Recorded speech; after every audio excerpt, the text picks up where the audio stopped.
नमस्कार, मैं युधिष्ठिर उपाध्याय। राष्ट्रपति ट्रंप इन दिनों जो हरकतें कर रहे हैं उससे इतना तो साफ हो गया है कि उन्हें इस बात की कतई चिंता नहीं है कि शटडाउन के बाद अमेरिका में कैसे हालात बिगड़ रहे हैं, बल्कि उनका फोकस इस बात पर है कि दुनिया भर के देशों को उनकी तरक्की से कैसे रोकना है। जिस टैरिफ को लगाकर ट्रंप ये सोच रहे थे कि वो दुनिया के कई बड़े देशों को झुका देंगे, मगर ऐसा नहीं हुआ, बल्कि उल्टा अमेरिका को ही इससे नुकसान उठाना पड़ रहा है। इसके बावजूद भी ट्रंप सुधरने का नाम नहीं ले रहे। अब खबर है कि ट्रंप ने एक और टैरिफ लगा दिया है। टैरिफ लगाते ट्रंप ने भारत को लेकर ऐसा दावा किया है जिसने साफ कर दिया है कि वो अपनी हरकतों से बाज आने वाले नहीं हैं। दरअसल डोनाल्ड ट्रंप का दूसरा नाम ही टैरिफ मैन बन गया है। ट्रंप ने ऐलान किया है कि 1 नवंबर 2025 से अमेरिका में आयात होने वाले सभी मध्यम और भारी ट्रकों पर 25% टैरिफ लगाया जाएगा। इससे पहले उन्होंने इन पर टैरिफ लागू होने की तारीख 1 अक्टूबर बताई थी, लेकिन अब इसे 1 महीने आगे बढ़ा दिया गया है। इस फैसले का असर कई देशों पर पड़ेगा, जिनमें मैक्सिको, कनाडा, जापान, जर्मनी और फिनलैंड शामिल है। मैक्सिको अमेरिका को सबसे ज्यादा मीडियम और हैवी ट्रक निर्यात करता है।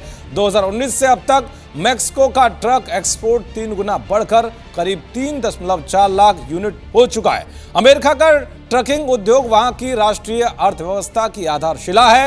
ये ट्रक ही अमेरिका के सभी घरेलू माल का लगभग 73% परिवहन करते हैं। फिलहाल अमेरिका, जापान और यूरोपीय संघ के साथ हुए व्यापार समझौते के तहत लाइट वाहनों पर 15% टैरिफ लगता है, लेकिन ये स्पष्ट नहीं है कि नया नियम बड़े वाहनों पर कैसे लागू होगा। तो भाई, अमेरिकी राष्ट्रपति ट्रंप ने हर बार की तरह इस बार भी भारत और पाकिस्तान के बीच युद्ध रुकवाने का खुद ही क्रेडिट लिया है। ट्रंप ने दावा किया है कि उन्होंने ट्रेड धमकी का इस्तेमाल करके पड़ोसी परमाणु शक्ति संपन्न भारत और पाकिस्तान के बीच शांति समझौता कराया और उनके टैरिफ से ही इस युद्ध को रुकवाने का कारण बना।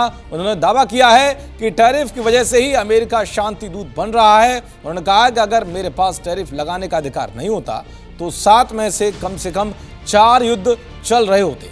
हालांकि भारत डंके की चोट पर यह कह चुका है कि युद्ध रुकवाने में ट्रंप की कोई भी भूमिका नहीं है। भारत ने पाकिस्तान के आगे गिड़गिड़ाते हुए सीज फायर की गुहार लगाई थी, तब जाकर हमले रोके गए थे। दरअसल ट्रंप के पास किसी भी चीज की कोई कमी नहीं है, लेकिन अब वे एक ऐसे सम्मान के लिए बेचैन हैं जो उन्हें बिना काबिलियत के नहीं मिल सकता, यानी कि उनकी हरकतें उस लायक नहीं हैं। ये दुनिया का प्रतिष्ठित सम्मान नोबेल पीस प्राइज है। इस साल के नोबेल पुरस्कारों की घोषणा होनी शुरू हो गई है, जो अलग अलग क्षेत्रों में दिया जाता है। अब तक शांति पुरस्कार घोषित नहीं हुआ है और ट्रंप ने एक बार फिर अपनी उस बड़बोली क्षमता का राग छेड़ दिया है जो पिछले कई महीनों से वो गा रहे हैं। हालांकि इसका उन्हें फायदा मिलने वाला नहीं है। देखते रहिए जी न्यूज़। नमस्कार।